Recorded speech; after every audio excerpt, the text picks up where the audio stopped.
We'll guide you through how to create a Stripe payment link. If you find this helpful, consider subscribing and liking the video. First, open your web browser and log into your Stripe account. Once you're in, look for the Payments section in the dashboard on the left-hand side and click on it. In the Payments section, you'll see an option called Payment Links. Click on that and it will take you to the page where you can manage and create new payment links.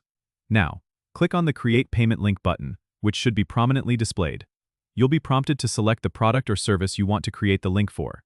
If you haven't set up products yet, you can do that by clicking on New Product and filling out the necessary details like the product name, price, and description. Once you've selected or created your product, proceed by clicking Next. You'll then see options to customize your payment link. You can add a description or adjust some payment settings like allowing customers to adjust the quantity or providing a promotional code field.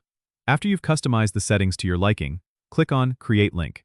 Stripe will generate a URL for your payment link, and you can copy this URL to share with your customers through email, social media, or on your website. It's as simple as that. Using Stripe's payment links is a convenient way to accept payments without the need for complex integrations or coding. You can track payments and manage customer information all within your Stripe dashboard. Remember, having a Stripe account with verified identity and payment methods set up is essential to ensure smooth transactions. Don't forget to subscribe and comment if this helped you out.